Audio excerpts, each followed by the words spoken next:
Thymus gland secretes thymic hormones which plays a role in the development of immune system. Immune system मतलब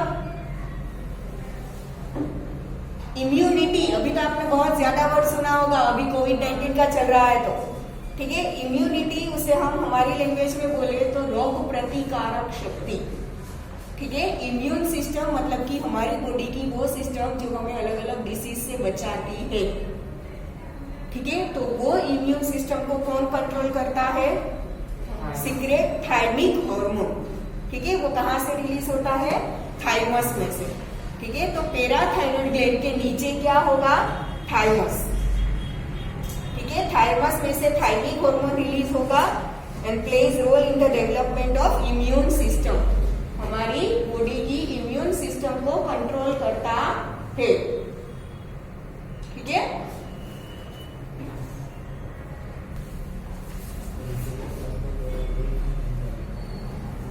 done.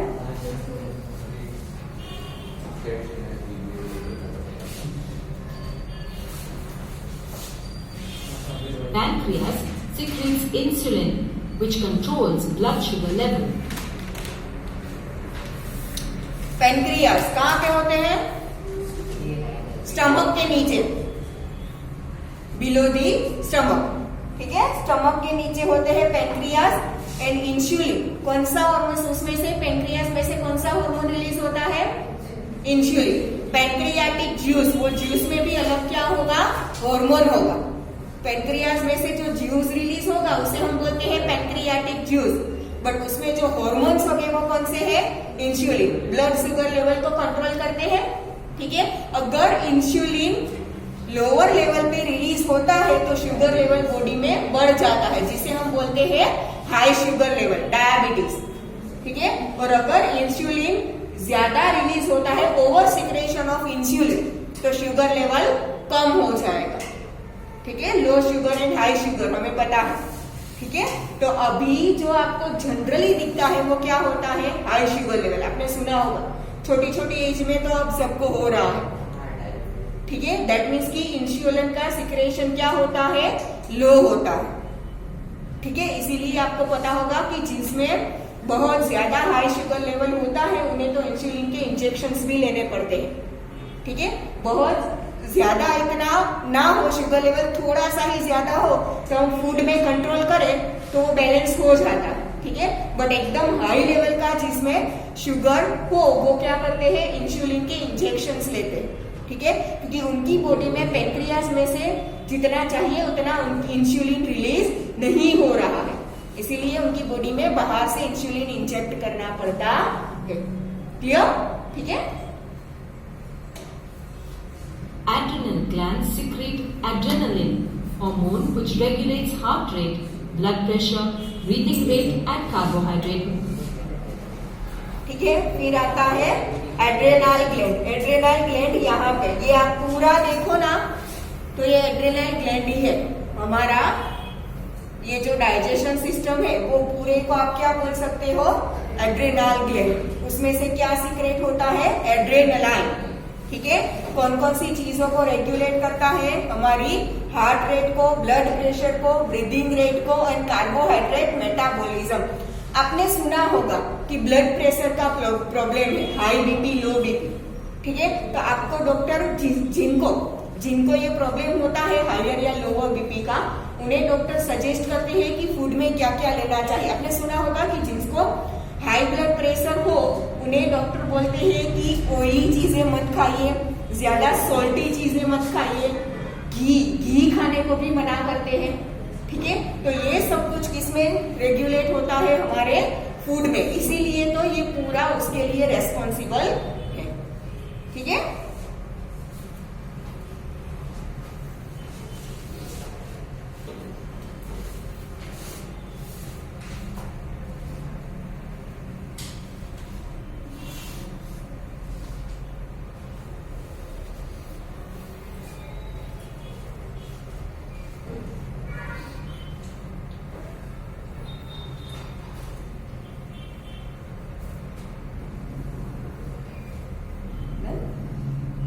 Metabolism.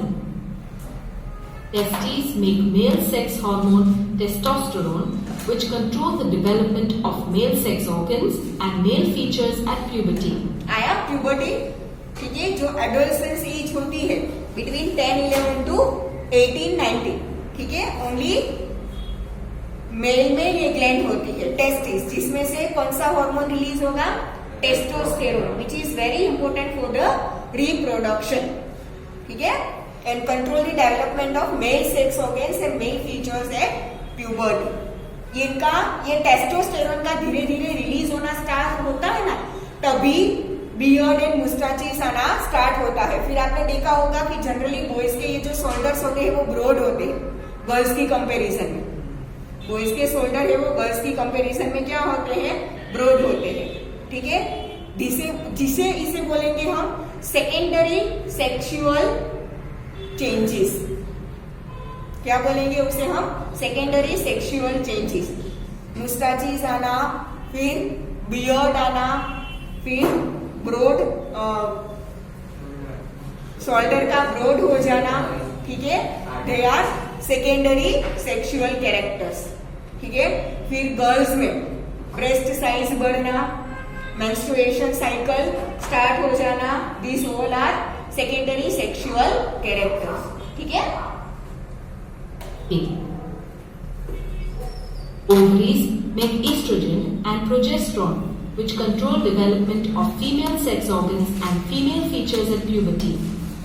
ठीक है, only female में होता है ovary, जिसमें से कौन कौन से हार्मोन्स रिलीज होते हैं, estrogen and progesterone. Mainly reproduction के लिए जो जरूरी होता है वो एस्ट्रोजन। क्लियर? आपने आगे लोअर स्टैंडर्ड में पढ़ाई होगा स्पर्म एंड ओवा, ठीक है। तो ये जो फीमेल में जो टेस्टोस्टेरोन रिलीज होता है दे आर स्पर्म, ठीक है, एंड मेल में जो एस्ट्रोजन रिलीज होता है दैट इज ओवा, जिसे हम एग बोलते हैं, ठीक है।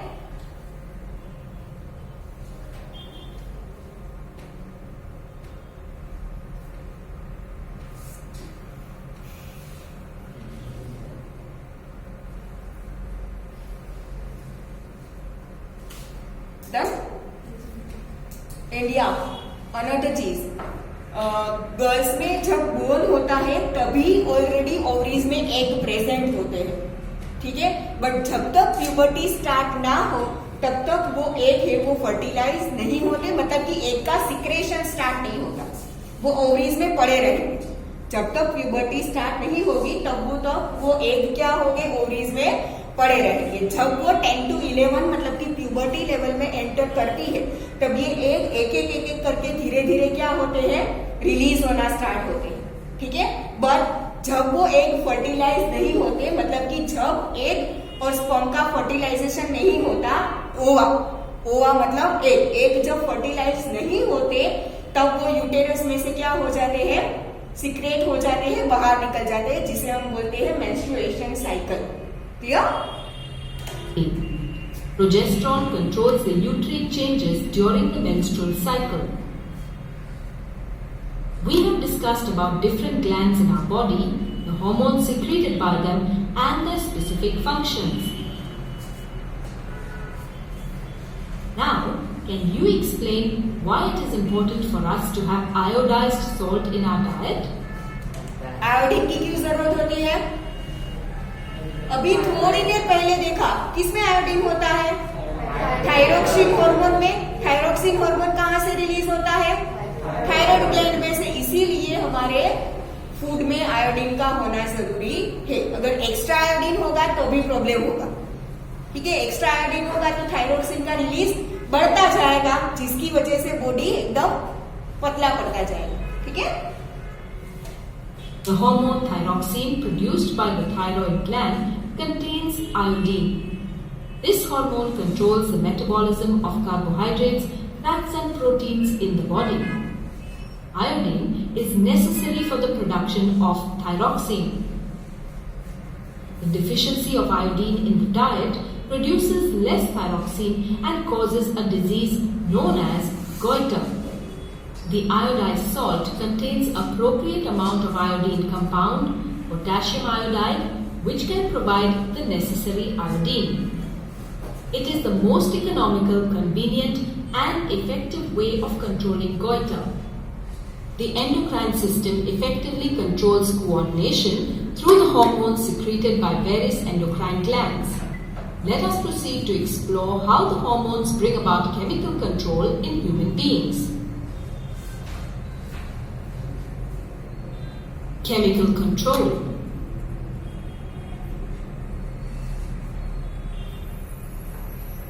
The chemical control is brought about by hormones.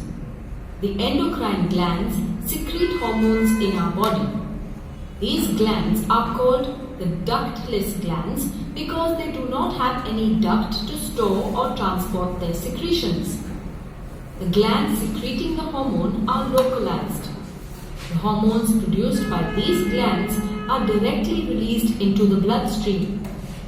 Ductless पता है ये आपको? Ductless gland and with duct glands. ठीक है, अभी आपके सिलेबस, आप जब 8th स्टैंडर्ड में थे उसका सिलेबस अभी चेंज हो गया है, तो ये सब कुछ 8th स्टैंडर्ड के साइंस में मेंशन है. ठीक है, हमारी जो एंडोक्राइन सिस्टम होती है ना, उसमें से जो हार्मोन्स रिलीज होते हैं they are ductless. Why? Because उसमें से जो हार्मोन्स रिलीज होते हैं ना, वो डायरेक्टली ब्लड में जाते हैं, ब्लड के साथ डायरेक्टली मिक्स हो जाते हैं, कहीं पे स्टोर नहीं होते, कहीं पे स्टोर नहीं होते. ठीक है, इसीलिए इसे बोलते हैं डक्टलेस. और बहुत सारी ऐसी ग्लैंड्स भी है जैसे कि थायराइड ग्लैंड, जिसमें से जो हार्मोन सीक्रेट होता है वो डायरेक्टली ब्लड में मिक्स नहीं होता. ठीक है, एक जगह पे पहले स्टोर होता है, फिर वो धीरे धीरे पूरी बॉडी में क्या होता है, फैलता. ठीक है, तो उसे विथ डक्ट बोलते हैं. ठीक है, तो जो भी एंडोक्राइन ग्लैंड्स में से या तो जो भी ग्लैंड्स में से जो भी हार्मोन रिलीज होता है वो अगर डायरेक्टली ब्लड में मिक्स होगा then it is ductless glands. Clear? ठीक है. From there, the hormones reach all the parts of the body through the transporting fluid, blood. The endocrine system shares its responsibility of control and coordination with the nervous system. Both these systems work in cooperation to integrate and control various activities of the body. There is a significant difference between the mechanism of functioning of these two systems. The nervous impulses are rapid and usually of a short duration, while the hormonal action is much slower but long-lasting. Let us understand this with the help of an example of an animal in the jungle. Suppose a rabbit is caught in a scary situation of facing its predator. The rabbit has to prepare itself either to face the situation and fight or to escape from them. Both of these activities are extremely complicated. These activities will utilize great deal of energy in controlled ways. The nervous system will exert its action and instruct the axonal knobs of the neurons to come in contact with the muscle cells at the neuromuscular junction. This will stimulate the rabbit to perform either of the activity. If the body of the rabbit entirely relies on the electrical impulses generated through the nerve cells, then the range of tissues instructed to perform the activity would become limited. On the other hand, if the chemical signals in the form of hormones are sent, then through blood they would reach all the parts of the body. देखो, हमने reflex arc देखा, वैसा ही system ये सारे animals में भी होगा. ठीक है, तो रैबिट ने अपने विजन से सामने किसी डेंजर को देखा. ठीक है, तो वो information through reflex arc, that means की nervous system, through nervous system वो बॉडी को ट्रांसपोर्ट करेगा. ठीक है, तो जहां पे ट्रांसपोर्ट होगा वहां पे उतने ही मसल्स, मतलब कि उतने ही टिश्यूज को वो इन्वॉल्व करेगा. तो वो रैपिड एक्शन नहीं होगा बट स्लो एक्शन होगा. ठीक है, रैबिट इतना जल्दी से वहां से भागेगा नहीं. ठीक है, जबकि अगर उसमें से केमिकल सिक्रेशन होता है तो वो सिक्रेशन डायरेक्टली किस में जाएगा, ब्लड में. और हमें पता है कि ब्लड तो पूरी बॉडी में सर्कुलेट होता है, तो वो इन्फॉर्मेशन जल्दी से पूरी बॉडी में क्या हो जाएगी, स्प्रेड हो जाएगी. और रैबिट उसमें क्या करने लगेगा, वॉक करने लगेगा. आपने देखा होगा कि आप किसी स्कैरी सिचुएशन में आते हो तो आपकी हार्ट बीट फास्ट हो जाती है. That is because of the chemical secretion. ठीक है, हमारी बॉडी में से क्या होगा, ग्लैंड्स में से हार्मोन सीक्रेट हो गए जो कि ब्लड में क्या हो जाएंगे, मिक्स हो जाएंगे। और ब्लड कहाँ पे पहुंचता है, हार्ट में पहुंचता है। हमने चैप्टर 6 में देखा था ना, ब्लड सर्कुलेशन, ठीक है। वो जब ब्लड हार्ट में पहुंचता है तो उसमें ऑक्सीजन लेवल की वजह से वो हार्ट बीट क्या हो जाती है, फास्ट हो जाती है, ठीक है। जब ये केमिकल्स सीक्रेट होके ब्लड में मिक्स होते हैं तो ब्लड में ऑक्सीजन लेवल थोड़ा कम हो जाता है, ठीक है। वो ब्लड जब हार्ट में पहुंचेगा तब वो ब्लड कहाँ पे जाएगा, फिर लंग्स में। लंग्स को इनफ ऑक्सीजन नहीं मिलेगा तो वो फिर ऑक्सीजन वाला ब्लड भी फिर से हार्ट को ट्रांसपोर्ट नहीं कर पाएगा। इसीलिए वो ऑक्सीजन की कमी को फुलफिल करने के लिए हार्ट अपनी हार्ट बीट क्या कर देता है, फास्ट कर देता है। क्लियर, ठीक है। सेम यहाँ पे होगा। This will allow the rabbit to perform a wide range of activities. The secretions of endocrine glands sometimes influence the actions of brain. Such a situation occurs in the case of many animals, including human beings. In this situation, the response is elicited by a hormone called adrenaline. Adrenaline is secreted by the adrenal glands. When adrenaline is secreted directly into the blood, it is carried to different organs of the body. One of the target organs on which adrenaline acts is the heart. It results in an increase in the rate of heartbeat, leading to an increased blood flow to the muscle tissues. This results in the supply of more oxygen to the muscles. The muscles around small arteries of the digestive system and skin contracts, due to which there is a reduction in the flow of blood to these organs. It leads to the diversion of more blood to the skeletal muscles. The diaphragm and the rib muscles contracts, leading to an increase in the breathing rate. All these reactions enable the body to face an emergency situation. Let us understand how do these hormones actually work. The hormones should be secreted according to their requirement in the body. A specific mechanism is required for their release from the glands. The required quantity of hormone released as well as the time of release are regulated by feedback mechanism. For example, consider the endocrine gland pancreas, which secretes hormone insulin. When the sugar level of blood rises, it is detected by the cells of the pancreas. The secretory cells of pancreas respond to the situation by producing more insulin. ठीक है, हमारी body में हमेशा बोलते हैं कि sugar level high हो जाए, दैट मीन्स कि इंसुलिन का रिलीज कम हो रहा है, और कई बार शुगर लेवल लो हो जाए, दैट मीन्स कि इंसुलिन का रिलीज ज्यादा हो रहा है। तो ऐसा कैसे होता है? कई बार इंसुलिन किसी इंसान की बॉडी में इंसुलिन का सिक्रेशन ज्यादा होता है, कई बार कम होता है। तो ऐसा क्यों होता है? Because of the dictation of the cells. हम जो फूड लेते हैं उसमें कितना शुगर है वो कौन डिक्टेट करता है? पैंक्रियाज की सेल्स उसे डिटेक्ट करेंगे, फिर वहां से वो इंसुलिन को क्या करेंगे? रिलीज करेंगे। हमने कोई स्वीट खा ली, ठीक है, तो उसमें से ऑब्वियसली शुगर ज्यादा मिलेगा, ठीक है। तो ये जो सेल्स होते हैं उसे क्या करेंगे? डिटेक्ट करेंगे।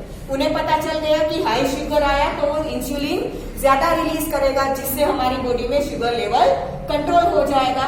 जिनका बॉडी में ऑलरेडी हाई शुगर होता है, ठीक है, उनमें ये सेल से उन्हें वर्क करना कम हो गया होता है। ये सेल का जो वर्क होता है वो क्या हो गया होता है? कम। मतलब कि वो सेंस नहीं कर पाएंगे। अगर वो सेंस नहीं कर पाएंगे तो इंसुलिन को वो रिलीज भी नहीं कर पाएंगे। क्लियर? ठीक है, इसीलिए ये प्रॉब्लम होता है कि इंसुलिन रिलीज नहीं होता तो शुगर लेवल कंट्रोल नहीं होता। ठीक है। When the sugar level of blood falls, the secretion of insulin is lowered. Thus, we can conclude that the nervous system facilitating nervous control and the endocrine system facilitating chemical control functions together in the control and coordination in animals including human beings. Let's do a quick check. Thyroid gland कौन सी gland है?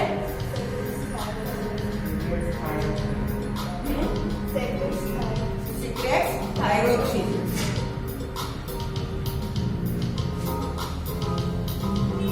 Adrenal gland of emergency master gland secretes testosterone या secretes oestrogen and progesterone.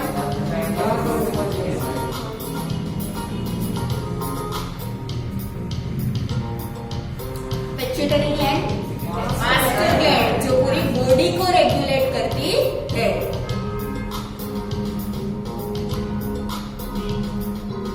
Testis testosterone. Ovary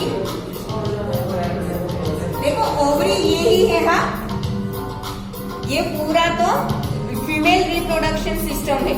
ovary सिर्फ ये दो है. Ovary singular and दो होते हैं इसीलिए ओवरीज. ठीक है.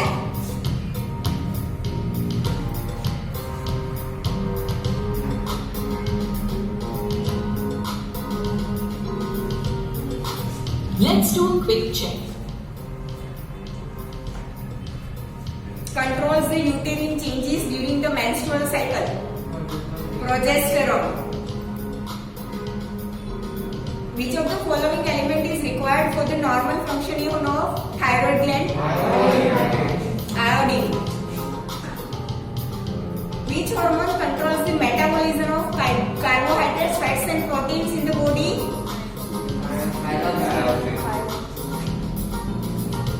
Thymus gland secretes thymic hormones, which plays a role in the development of immune system.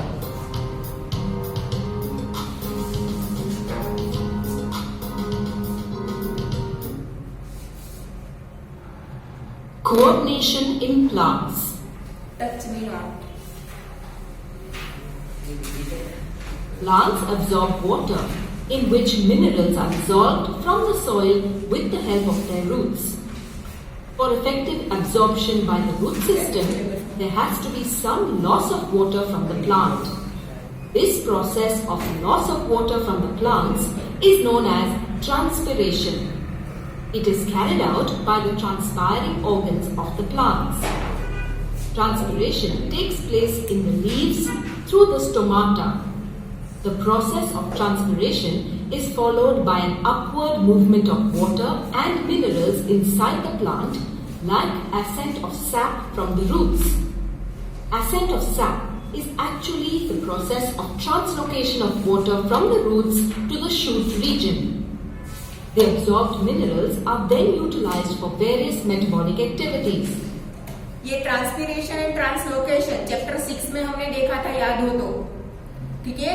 Roots में से वाटर अब्सॉर्ब होके अपवर्ड डायरेक्शन में जाता है, फिर वो स्टोमाटा थ्रू वेपोराइज होके निकल जाता है. इसे क्या बोलते हैं? Transpiration. And what is translocation? Minerals plant पे अलग अलग प्लांट के अलग अलग पार्ट्स होते हैं. ठीक है. लीव्स, स्टेम, ठीक है, उन सब वगैरह में मिनरल्स कहाँ से आते हैं? रूट्स में से वाटर के साथ आएंगे. ठीक है. वाटर तो लीव्स में से स्टोमाटा में से रिलीज हो जाएगा इन वेपर फॉर्म. ठीक है. बट मिनरल्स जो सारे स्टोर होते हैं दैट इज ट्रांसलोकेशन. ठीक है. और दूसरा ट्रांसलोकेशन में क्या इंक्लूड होता है? फोटोसिंथेसिस के थ्रू जो फूड बनता है वो फूड भी पूरे प्लांट में स्प्रेड होना चाहिए ना. ठीक है. फोटोसिंथेसिस होता कहाँ पे है? ओनली लीव्स में. ठीक है. तो वो फूड लीव्स में पड़ा रहेगा तो प्लांट के बाकी सारे पार्ट्स का ग्रोथ कैसे होगा? नहीं हो पाएगा ना. ठीक है. दैट मीन्स कि फोटोसिंथेसिस से जो फूड प्रोड्यूस हुआ है वो पूरे प्लांट में हर एक पार्ट में क्या होना चाहिए? पहुंचना चाहिए. ठीक है. जिसे हम क्या बोलेंगे? ट्रांसलोकेशन. याद हो तो चैप्टर 6 में हमने पढ़ा था. Deleted. For these processes, that is, for transpiration, translocation and absorption to take place, there should be availability of enough quantity of water with dissolved minerals in the soil where the plant is growing. Then only all these processes will function smoothly. ठीक है. ये सारे minerals और water enough quantity में मिलना चाहिए तो ही ये वॉटर तो मिल जाता है, चलो मिनरल्स नहीं मिल पाता, इसीलिए हम क्या यूज करते हैं, फर्टिलाइजर, ठीक है, नेचुरल फर्टिलाइजर या तो केमिकल फर्टिलाइजर। नेचुरल फर्टिलाइजर को दूसरा क्या नाम देते हैं हम, मैन्योर, ठीक है। Thus, a coordination exists between different life processes occurring in plants.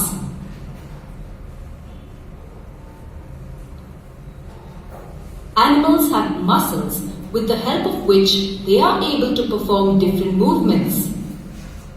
They also have a nervous system for controlling and coordinating the activities of the body.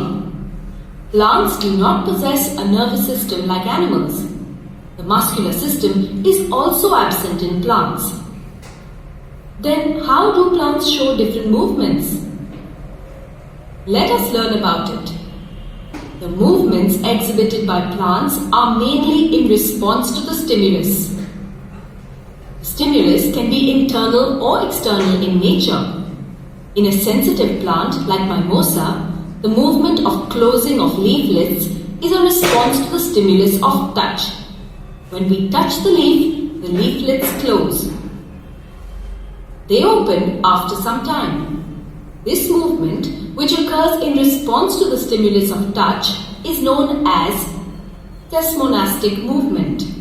There is no growth involved in this movement. The closing of the leaflets is due to the osmotic movement in the cells of the pulvinus, which is a swollen petiole of a leaf base. Germination is the first stage in the life cycle of a plant seed, which ultimately develops into a seedling. The movement of the seedling is because of its growth. If growth is prevented, the seedling does not show any movement.